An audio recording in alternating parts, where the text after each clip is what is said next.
All right, it is 10 a.m. Welcome, everyone. Thank you for joining us for our final webinar Wednesday of 2025. My name is Sharon, and I'm with SIPA, your Colorado Government Authority, helping you get more information and services online and offering Colorado government's grant funding. In today's webinar, Pam Neal, Chelsea Wyatt, Randy Blondeau, and Johnny Smith of Gartner Incorporated will be helping us all with figuring out how to utilize AI to streamline all those things we've procured so as to save money and eliminate redundancies. Before we get started, please go ahead and turn on captioning if you need or desire, and note that during this webinar you're muted. If you have any questions or would like to communicate with the presenters at any point during the webinar, please use the chat or the Q&A function, and we'll unmute any folks who raise their hands at the end for any remaining questions. We'll also have a couple of poll questions for you to answer during the presentation and a post-webinar survey, and we hope you'll provide your feedback because we'd love to hear from you. Please join me in welcoming Pam, Chelsea, Randy, and Johnny. Thank you all for sharing your time and expertise with us. Also on the call is SIPA's Sales and Marketing Director, Beth Justice, and Customer Success Director, Dwayne Tucker, if you have any questions for us. Thank you again for joining us today, and with that, I will turn it over to our guests. Great. Thank you so much, Sharon, and welcome everybody to today's session on optimizing sourcing and spend.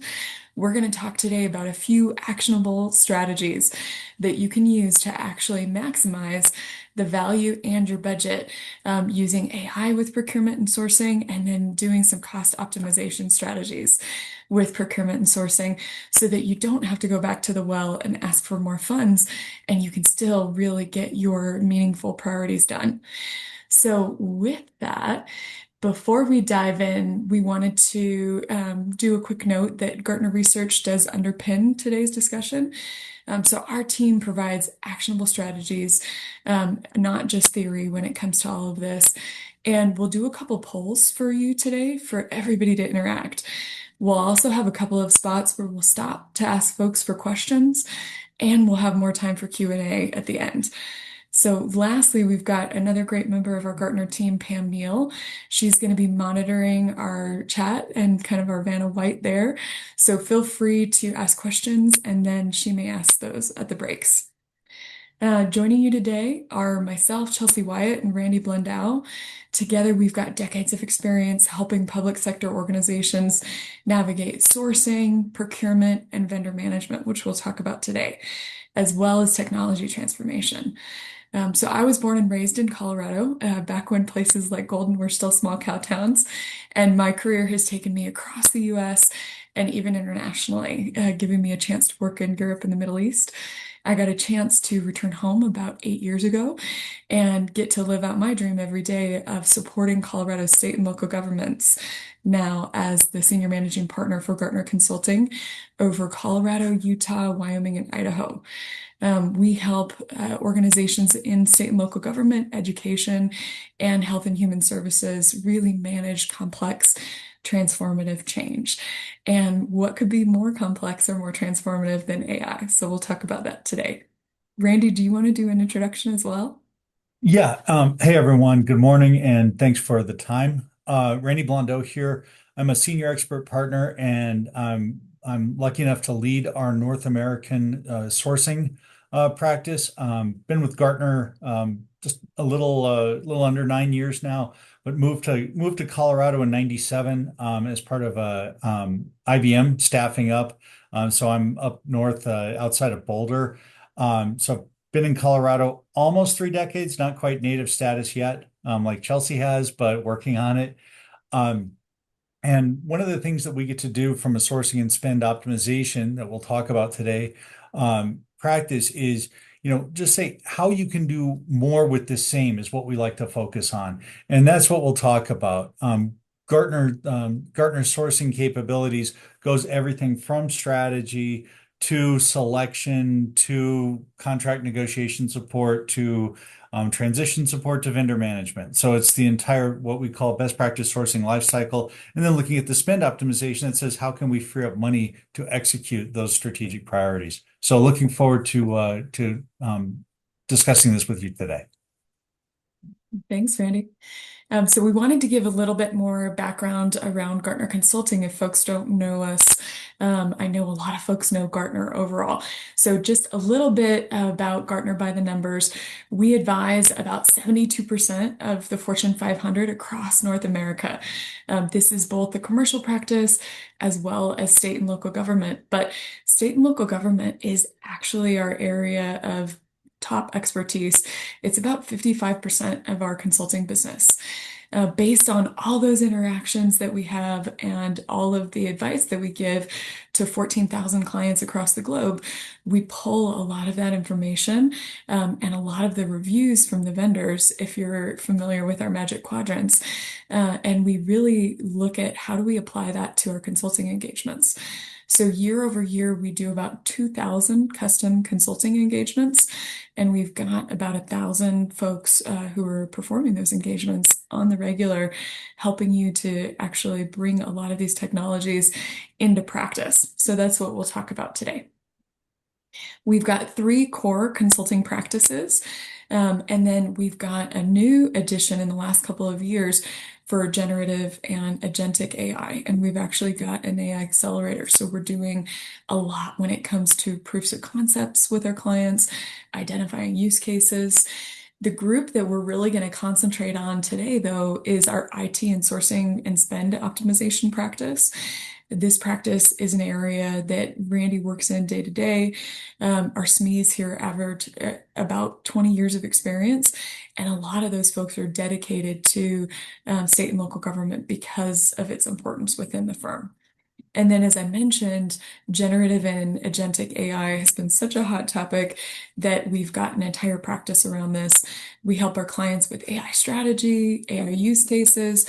We've got that center of excellence where we'll actually build out AI, and then we'll do proofs of concepts and take folks to kind of a minimum viable product with a lot of the different technologies that are out. So there's some really exciting things happening in that space. We're going to do three big things today. So there's three key objectives. The first one is really demystifying AI and automation in both sourcing and procurement. And we'll talk a little bit about the difference between those two. The second thing that we'll do is show how technology spend optimization can really do what Randy was talking about, where you save a little bit of money in an area that you weren't necessarily expecting to save it, and then you can use those funds to fuel your mission critical priorities. We know in state and local government, and we've seen it time and time again with our clients, it's getting more and more difficult to find capital to fund projects. So saving funds in one area really means that you have the chance to maximize those funds and apply them potentially to your key initiatives. And that's what we'll help you look at today. We also want to share strategies around optimizing your vendor portfolio. So when it comes to cost and risk management, aside from sourcing and procurement, vendor management really is that third level. And we're going to talk a little bit more about that today when it comes to controlling costs. So let's get right into it, guys. With sourcing and procurement, we wanted to clarify terms a little bit. So sourcing really is strategic. You're looking for those suppliers, who's the best fit for me, and you're building those long-term relationships. Procurement, a little bit more transactional. You've already got those suppliers onboarded. You're really executing a lot of your purchases. It was also too more cost management. How do we do risk mitigation with ongoing procurement? And this has really evolved into an area where there's a lot of governance coming in, and some of the AI applications have turned it into much more of a cost optimization area. So we'll talk more about that. As I mentioned, vendor management is that third kind of prong in the stool, and the third area where you're overseeing and optimizing those relationships with your suppliers. Are they delivering the value for money that you want? Are they meeting their performance and contractual obligations? Or do you need to make a change? So really maintaining that supplier alignment there.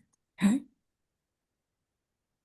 Now, one of the coolest things that I think we do at Gartner is we do a lot of surveys for folks.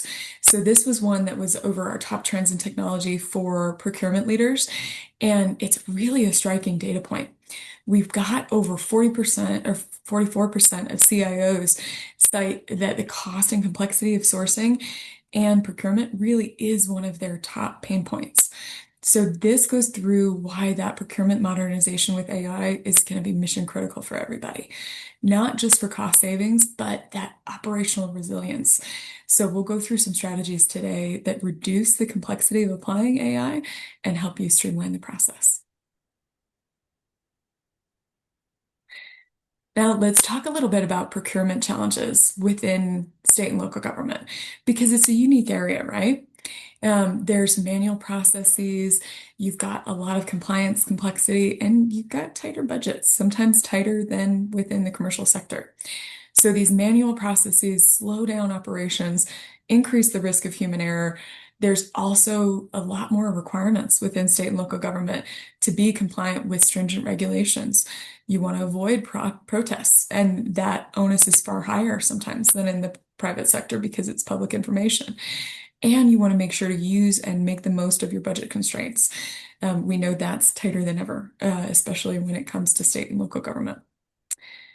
So with that, AI and AI-driven procurement solutions can really help you automate a lot of those tasks, extend your staff, and enhance what they're doing when it comes to data accuracy and just making smarter procurement decisions.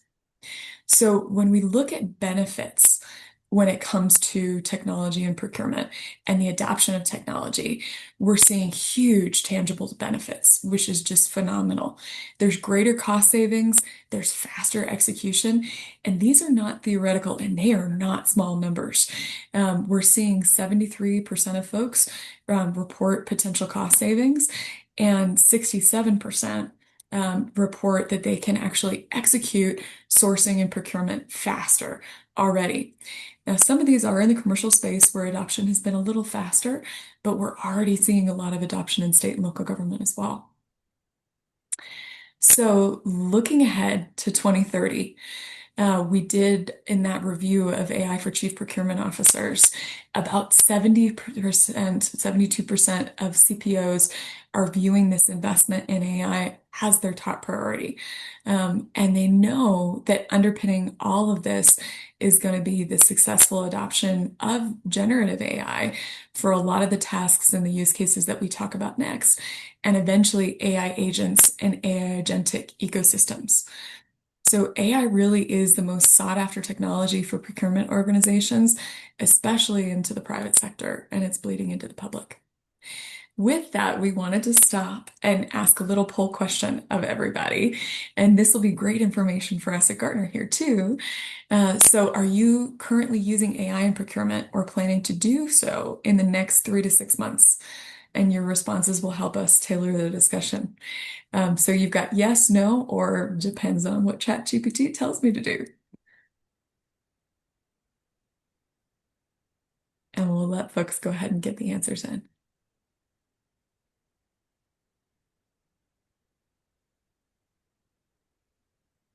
All right.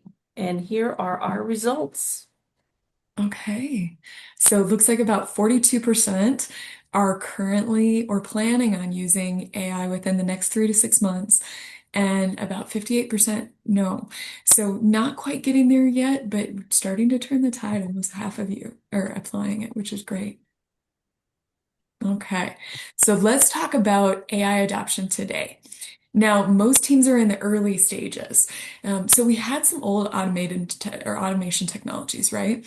Tools like optical character recognition, things like robotic process automation that folks were using to extract data from invoices from contracts. Now, while helpful, a lot of folks were just implementing some of these early automation tools, and some organizations, especially in state and local government, weren't even really quite there yet, using some of the automations to do some of these tasks that we have listed. What we're seeing at Gartner is there's the opportunity to really leapfrog this older automation technology and adopt AI. So just like groups in Africa had mobile phones really prevalent and they went directly to satellite and leapfrogged broadband, some of your organizations may be able to leapfrog some of these older tools like optical character recognition and robotic process optimization and or automation and just go to AI instead. So let's talk about where to apply AI. The first and least risk areas that we recommend adopting generative AI are kind of in those mundane task areas. How do we extend the value of our existing team and the humans in the loop? So one of the big ones that we recommend is using AI as both the producer and the reviewer.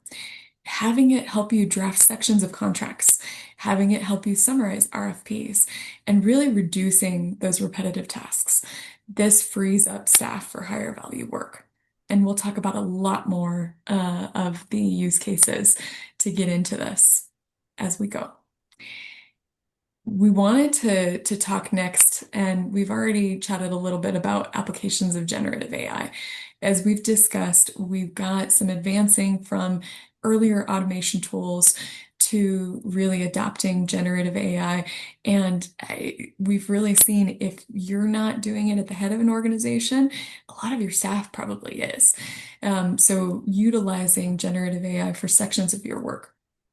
When it comes to AI literacy, though, most organizations are still working on this, and they want to understand how AI works before building in future use cases, especially anything for agentic AI. There's also risks with anything around agentic AI when it comes to bias. So we're really seeing that largely still be a future workflow, even in the commercial space.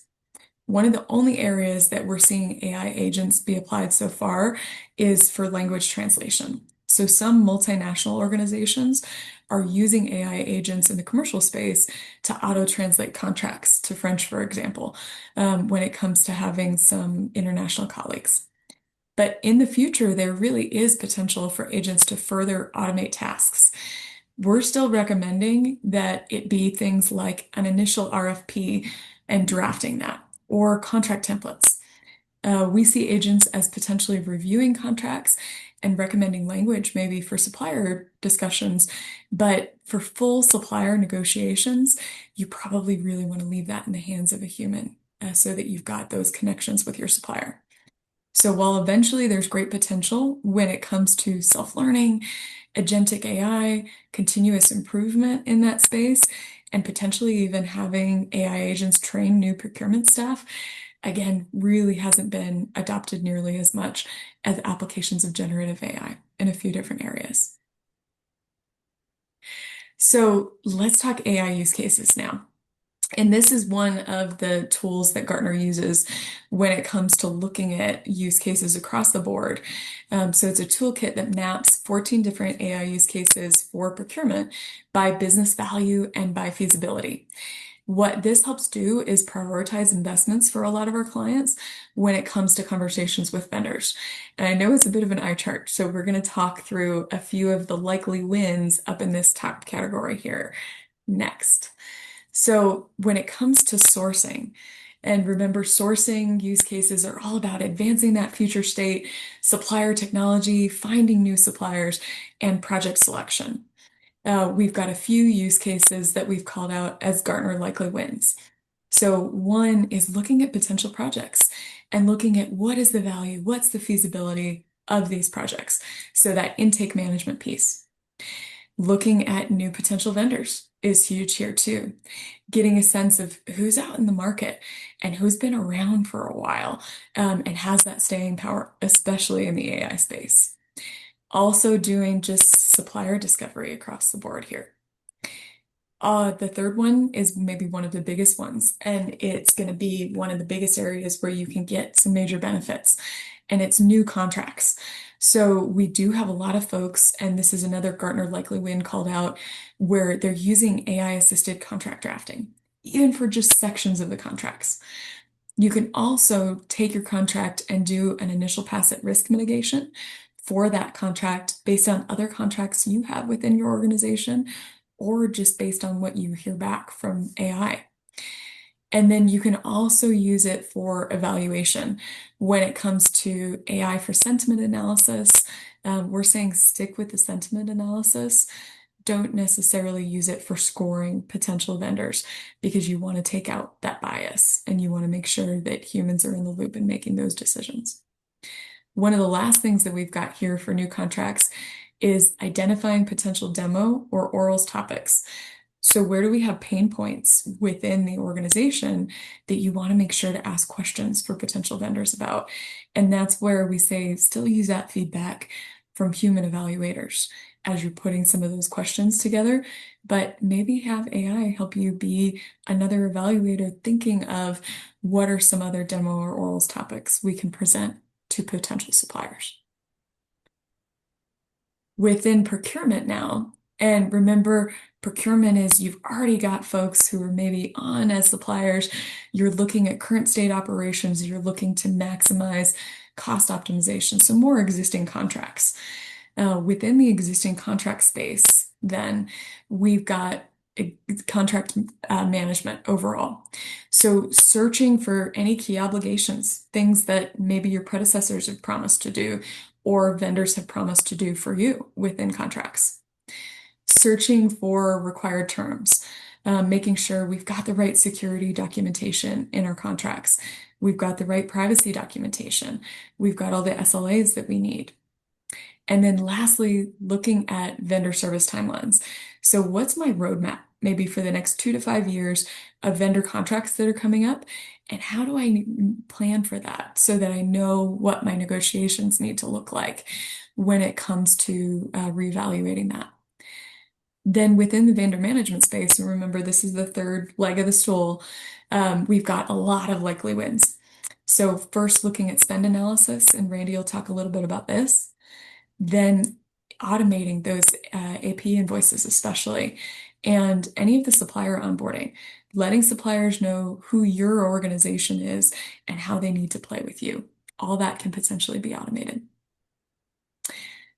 Now, with a Colorado group, we would be a little remiss if we didn't talk a little bit about the Colorado Artificial Intelligence Act, or CAIA.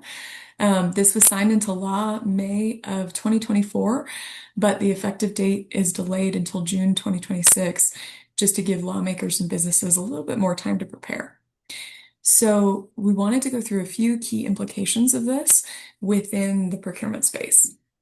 And there really are 4 big ones that we pulled out. So first, it's transparency. You want to make sure you disclose when you're using AI, whenever you apply it to the sourcing or procurement lifecycle. You want to make sure, secondly, that you maintain that human in the loop. So you can't have bias when it comes to these things. And a human has to review and validate AI outputs for everything.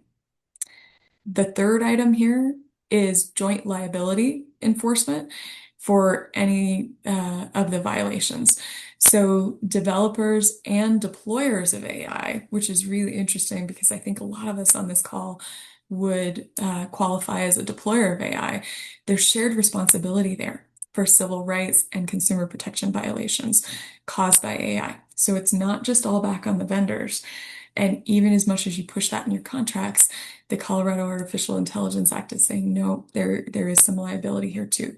So you really want to investigate your vendors and understand where they're using AI as well. And you really want to know what your staff is doing in procurement and sourcing too, when it comes to AI applications. And you want to make sure that you know that they're not overextending themselves. The last one here is just that responsible AI adoption. And we know, as everybody in the state and local government space, this is first and foremost in this area where we play. We need to be fair. We need to be accountable. We need to be transparent, probably much more so than even the commercial sector, right? So thinking about AI in terms of ethical procurement practices first. So what does this mean for all of you in terms of best practices? So first, we want to say embed AI good governance. Make sure that you've got a body who is looking at how is AI applied when it comes to sourcing, when it comes to procurement, especially within your organization. I know this is tough to do, guys, especially in local government where you've got smaller teams, but you want to really look at bias and maybe even integrate bias testing. You want to look at transparency. You want to look at risk disclosure. So having folks that spend a little bit of time on this, pretty critical. You also want to make sure you maintain that human in the loop approach. I know there's a lot of talk about AI removing some of the humans.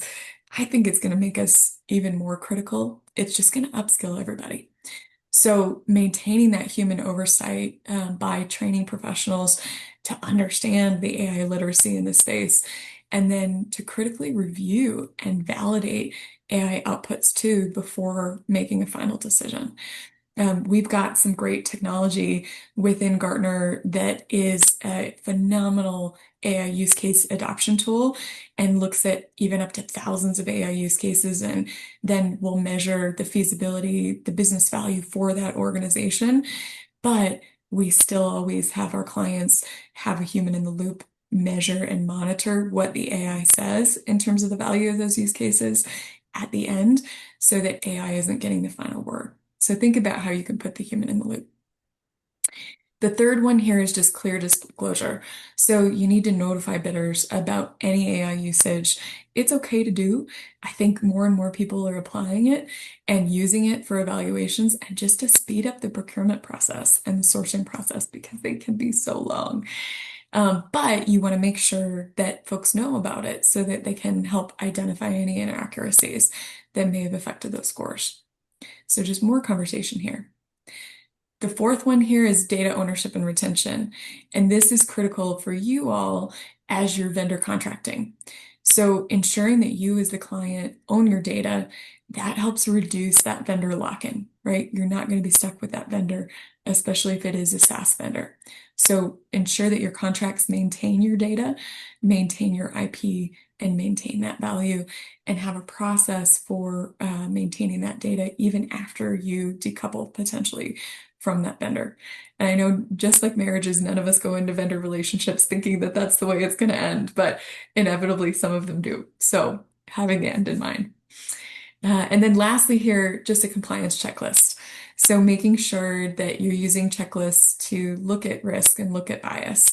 That also ensures that you've got a paper trail and you're protecting yourself and the organization. With that, let me go through the last few points here. We really, as you begin your AI journey, recommend that you're prioritizing technologies and AI use cases that have clear impact metrics and clear direction. And Gartner's happy to help if you aren't sure where to start when it comes to that. Then you want to allocate resources to ensure that you're adopting and upskilling AI literacy for your staff. Chances are they're using and applying AI within procurement and sourcing life cycles, even for portions of the contracts now.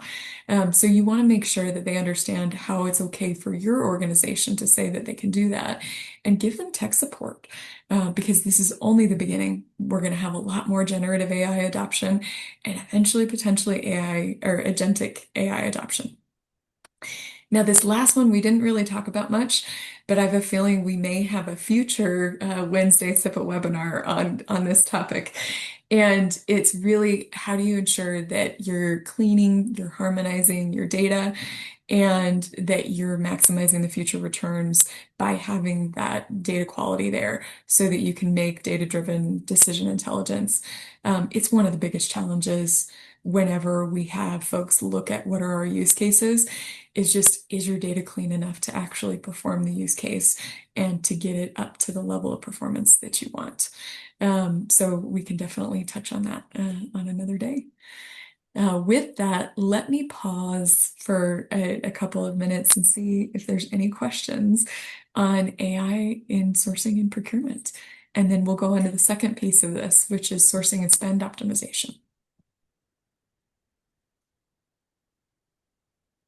Nothing in the chat and QA so far, but it's been an awesome section that you've been leading us through, Chelsea. So thank you, because oh my gosh, that's a lot of good info.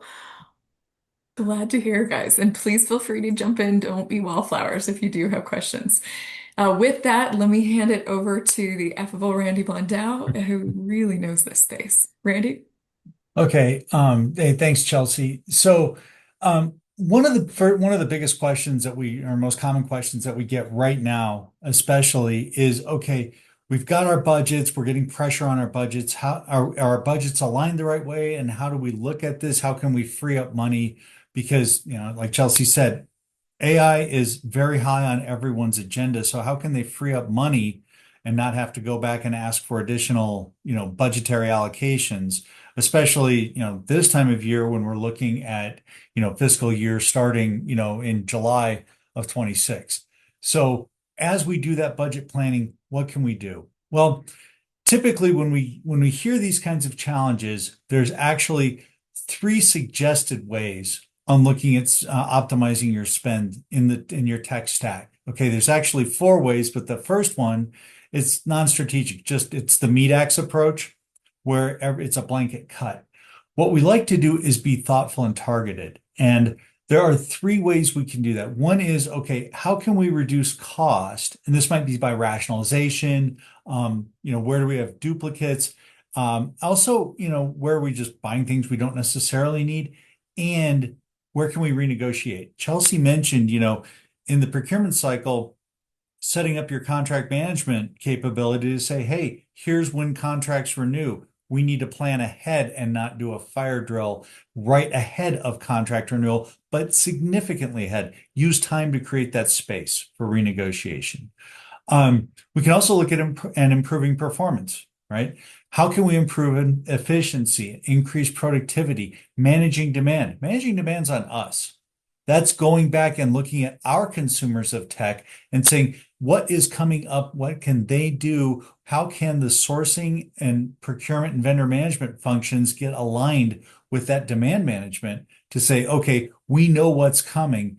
And so we're not renegotiating contracts, and we're also building flexibility for future growth or potentially future reduction. So that's how we can improve some performance. The third way is looking at business outcomes. And we've kind of gone up the stack into how we can get more out of the same. And this is, how do we improve delivery, both from a quality and potentially performance objectives, reduce that overall enterprise operating cost, or make it more predictable. Okay, and that enhances the enterprise value across these three streams. This creates value. And as we look at this by creating value, that's where we can truly free up money without necessarily reducing the services that are being provided from our vendor ecosystem into and free up that money for additional strategic investments. Okay, so this allows us to reinvest. Okay, how do we do this? Okay, this is a highly repeatable process that we've developed over the years. First thing we want to do is we want to understand what are our levers. Okay, so what's our spend? What's our staffing? And kind of going through that detailed financials to say, here's our current spend at a holistic level, the total cost of ownership. And then we go into a comparative mode where we look and categorize the IT spending and staffing and creates an apples to apples or normalized comparison against multiple benchmarks. Gartner does have one of the largest benchmarking repositories in the world. However, this is a great process to do no matter what your reference is. Know what you're doing, and then what do we see as kind of, what we say common, commercially common in the industry. Okay, with pure government entities. So if you're a large city, small agency, small town, you can find that normalized comparison. Okay, and then now that you've identified these comparators, what are the gaps? And this is a forwards and backwards comparison. By gaps looking forwards, what are we doing today that maybe we aren't, that our comparators aren't doing? Okay, that could potentially be a gap. And that's something that we would have to go out and solve for. Also, we look at, hey, what are we doing today that maybe our comparators aren't doing? And that allows us to question it. Hey, why is this in our spend stack right now? Okay, so analyzing those gaps, both forward and backwards, really helps us to just call into question, okay, how do we do this? And then we can say, what happens if we stop doing something, or what happens if we start doing something? Does it create that additional value, or are we providing a value-add service that we don't necessarily need to be? It's not part of the overall mission. So what this lets us do then is identify those opportunities. We've established the baseline, we've got the benchmark, and we understand where the gaps are. These are the optimization opportunities. And typically it's, hey, what are we spending maybe by category? Is it out of line or are we truly aligned with what we need to do? So that just again, identifying those opportunities, say, and when we identify an opportunity, that leads to the roadmap. That's the lever that we pull to line up, to then align our spending or intentionally not align it. But now we're making decisions based on knowns, which turns an unmanaged risk potentially from a financial perspective and the delivery for that matter into a managed risk. And you were just making that trade-off decision. Okay. And that goes into the roadmap because we're going to identify, whenever we do this, we identify multiple opportunities. And organizations typically cannot tolerate that much change all at the same time. We like to do it as a structured, strategic plan where we say immediate, short-term, mid-term, long-term is kind of how we classify things. And as we do each one, we quantify the impact. We'll use like standard quality measures like a Deming Plan, Do, Study, Act, continual improvement cycle to say, did it get what we thought it would? Yes. Okay, great. Now we're on to the next one. Because usually these will free up additional funds for then reinvestment in other strategic initiatives. So when we do this and looking at our financial management, what's the impact? Okay, so now that when we look at IT financial management and how we govern our decisions based on it, we're now making strategic decisions based on data. Okay, very important there. And also this looks at our portfolio and says, hey, remember that forwards and backwards gap analysis? That's our portfolio. What are we providing today does it line up with what similar organizations are providing writ large? This also is very key in that, hey, once we save, this is investment planning. But as we do that investment planning and prioritization exercise, what this allows us to do too is say, okay, are we realizing the benefits that we thought we would get? If we're not, how do we adjust it? When we do this, okay, when Gartner goes in with a state and local government entity, typically we do a cost benchmark. We'll identify a savings or reinvestment opportunity, and everything's in ranges, right? Typically between 20 and 35%, just by focusing on areas of spending and staffing. Where are we over or under indexing there, and how can we pull levers to align? And then we look at the outcomes on the roadmaps.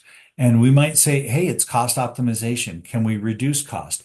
How do we, how do we funnel that into transformative investments like with AI or generative AI? And what does that reinvestment look like? Okay. So again, these are just typical ranges that we see when we look at these different types of areas of analysis, but it's really key to focus on what happens with it. It's the so what. Great. We can identify maybe some cost optimization, but what do we do? Okay.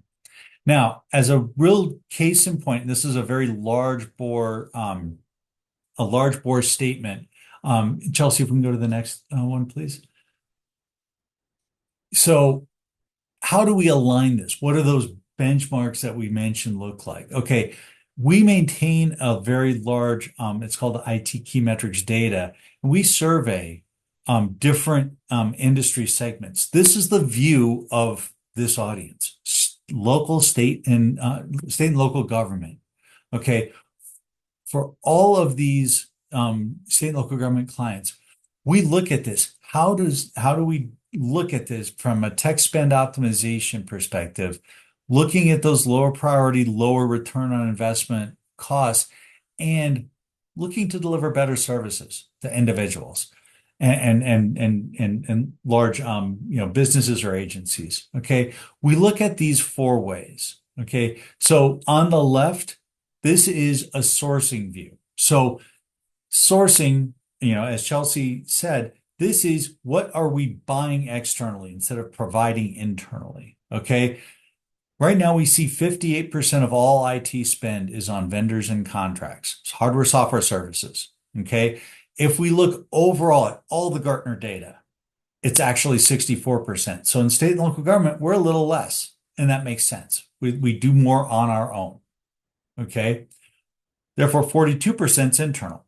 Okay. We see that's a little higher than we would see, again, looking at just the entire public and commercial marketplaces. Okay. But this says, okay, within that 58%, how does my organization line out? And are we seeing smaller organizations spend even less or even more? Are they vendor heavy or are they vendor light? Okay. What is that spend on? Are the right two numbers? Okay. So a technology view of it is, hey, 41% is going to applications. Okay. 59% is on infrastructure and IT management. Now, what this means, and you'll see some text down below, these are levers that we can pull that say, how do we get aligned with that 41%? Application rationalization, looking at demand, optimizing development. What does your support infrastructure look like? In your infrastructure and IT management, we're looking at data center migration and consolidation is probably one of the top things we get, but it's also technical debt retirement. Honestly, that applies to both applications and infrastructure. And we're not doing a snap poll, but I'm pretty sure almost everyone raised their hand that says, yes, they have some amount of technical debt. Okay. Just because that's something that we have to deal with. That's part of reality. Okay. But looking at the majority of the spend, it sits in that vendor and contract space. And that's where we're going to focus. How do we look at that and say, you know what? I'm going after the biggest block first. I'm going to optimize that. Okay. So how do we look at our IT portfolio and say, how do we optimize that vendor and contract spend? So if we can kick to the next one, please. So what we do is we look at this, and being a recovering data scientist, I love Pareto, so this just lines up with it. We look at 80% of the spend, okay, on that, what is being spent externally. 80% of that 58%, that sits just under 50% of your total budget. Okay. And what this means is if we focus on that, by the way, that'll be with about 20% of your vendors. 80% of the spend will be with 20% of the vendors. We focus on that first. Okay. Because that will have, again, going back to that benchmarking exercise, gaps and overlaps. Identifying the gaps where we want to consider spending money, and overlaps. How many of the same agreements do you have? Or, how many agreements do you have with the same vendor? A lot of larger organizations and agencies have multiple agreements with potentially, Microsoft, AWS, managed service providers of some sort. How can we harmonize that, get more economies of scale? So we look at that 80%, and when we look at this across your entire vendor spend, targeting that 80%, typical optimization results that we see are reductions in anywhere between 15 and 25%. Okay. That's how you free up funding to do more with the same. Okay. This is one lever that you can pull. And we're going a little deep here because it's a very straightforward exercise, and it also has the benefit of actually reducing the burden on your vendor management capability.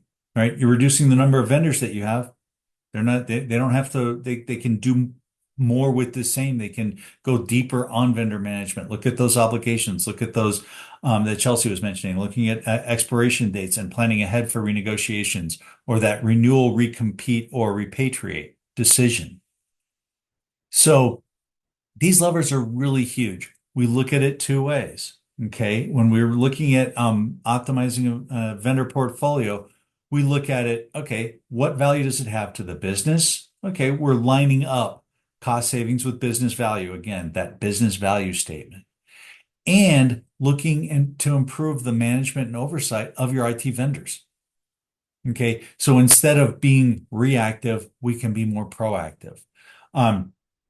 Gartner Research and our sourcing and spend optimization, we've done some formal and informal surveys, and 10 to 20% of any vendor agreement is at risk for what we, value leakage. Okay. So think about it. If you've got $100,000 a month contract you're paying a vendor for, but you're only getting 80 or 90,000 worth of value, that's value leakage. We want that to be equivalent. That's the goal of a mature vendor management capability. Okay.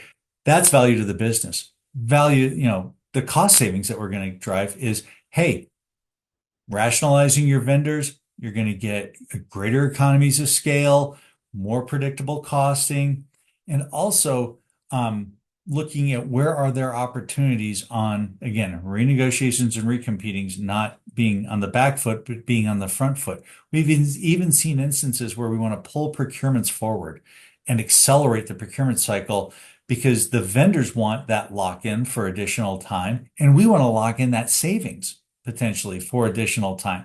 The last thing a vendor wants to do is see something go to a competitive bid in the marketplace. Now, I know a lot of times we have to do that, but a lot of times the incumbents have an advantage there when we can consolidate.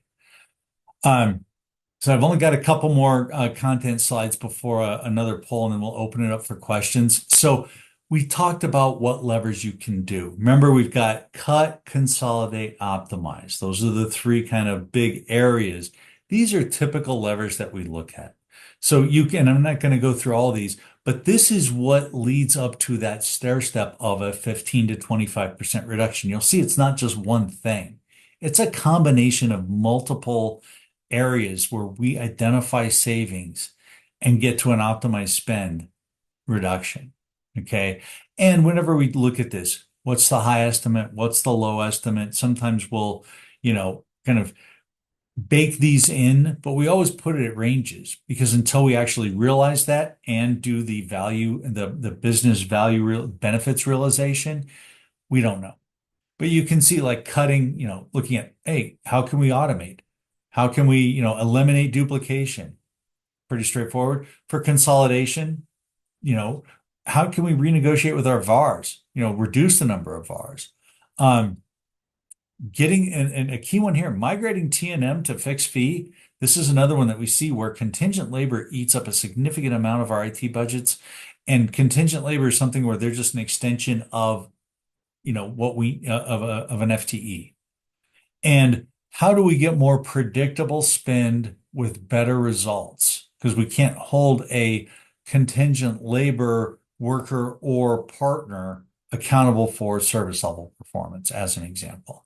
But optimization's where we get the key, right? Asset utilization goes to that technical debt statement, looking at your rate cards and looking at vendor discounts. There are large managed service providers that will give discounts for, the more service towers they get, a discount is applied to each tower. And of course, migrating to the cloud, we all know about that. But again, we're still seeing adoption there, and we're dealing with large state and local agencies that still have, servers running under someone's desk. Not necessarily good for a mission critical function. Okay. The last one is just kind of how can we drive this success and what are the results that we've seen? If we can go to the next slide, please. So this one is just how do we help accelerate for realizing these savings for our clients? Again, categorizing that active spend. And by the way, that's a cool use of AI. We'll look at a general ledger and auto-categorize spend and then go through a validation exercise by people, opposed to doing pick and shovel work. But categorizing that spend by contract, again, 80% of your spend, look at 80% of your spend, it's going to be on a small number of vendors. What are the levers that we can identify? Building again that roadmap. How do we get those? How do we realize those savings and make sure we have a governance mechanism in place to track the benefits or the value realization there? One just really, it's a much larger probably case study, but this was one needed for a federal agency. They had $1 billion in IT contracts, and they gave us the goal to say, hey, we want to reduce our spend by at least 10%. They had no standardized procurement strategy and no incentive for economies of scale. So what we did was we looked at those hundreds of IT contracts, did the very steps that we just went over. We identified between 8 to 12% of just contractual and foundational recommend of savings through contractual and process um, fixes. And so, and they actually were tracking that with them, and they're realizing actually ahead of this curve. So you usually give a more conservative estimate. This was a conservative estimate. Now, granted, we're talking about on $1 billion, but still, if you've got a $10 million spend and you can save $1 million, that's pretty good. And where to what you can do then with that additional funding to reinvest. And that kind of goes to our poll question. So, second poll, if you could find additional funds through cost optimization, how would you redeploy them? Are we gonna drive some AI initiatives, legacy modernization, retiring technical debt, hiring necessary resources, so upping our staffing, or are we going to return it to the general fund? And Randy, I may have missed it when you mentioned the 10 to 25% of those cost savings that you found. Is that based on just an IT budget or is that the entire agency budget? That was of the IT budget. So Okay. in that example, that's a great clarification, Sharon. Thank you. In case we weren't clear, of that $1 billion IT spend, the 8 to 12% was realized in that use case, but also the 10 to 25% is on the IT budget itself, not the overall budget. Okay. Good to know. All right. Here are our results. Okay. Wow. That's great. That's a good skew, actually. Um, the legacy modernization and transformational sitting in the lead, returning to the general fund. Okay. Yep. Some pressures there, obviously, and then driving AI. Okay. So Chelsea, you resonated. That's awesome. Um, so with that, I think we're going to open it up to I think we have a journey slide real quick. So what do we do? Making sure that we know the strategy, but making sure that we align, how we're doing digital with our strategic priorities, making sure we design it for the right outcome, looking at how AI can help accelerate both of these with thought. Though we don't just implement AI for the sake of implementing AI, we have to be thoughtful and intentional with it. And then how do we optimize the spend? Just talked about that. Freeing up funds to do more with the same, and then delivering that business value that we are talking about. And with that, I think we're going to open it up for some Q&A. And we do have one question in the Q&A on that smarter spending slide. Are these spending percentages for centralized IT organizations or for each agency? They could be for either, honestly. And in the for the smarter spend, those are organizational. Sorry, those are large bore organization. But if an agency participates, their data is in there too. So this is a cross section of everything. Both it could be from the Colorado Office of IT all the way down to Boulder County. That's where I'm at. The Boulder County IT spend. Okay, it goes up and down the spectrum there. Good question. Oh yes, you get a lovely parting gift of the slides. They will be shared out by our SIPA team. Yeah, we're happy to send those to everybody. So let us know if you do want a copy. And then Sharon, we're going to be having this posted online on YouTube, right? Correct. Give Right. us a little time where our digital accessibility specialist is kind of swamped right now with meetings this week and next, so it may be a little bit, but we will get to it for sure. We get up on YouTube with captions and transcripts for everyone who needs to see it again or share it with colleagues. Nice. And we have to shovel all of ourselves out of the snow before we get to all of that too. So, That too. yeah. So yeah, if anyone specifically does want the slides, just shoot me a quick email. I'll make sure to get that to you. Any other questions you want to throw in the chat, Q&A, raise your hand?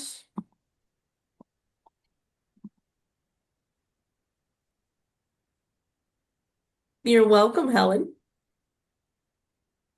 All right. Well, thank you all again for joining us on this snowy day. We really appreciate it. Please don't hesitate to contact any of us if you have any follow-up questions, you want to learn more, you want to get a quote for your applications. We'd love to schedule a meeting with you and Gardner because this is what we do.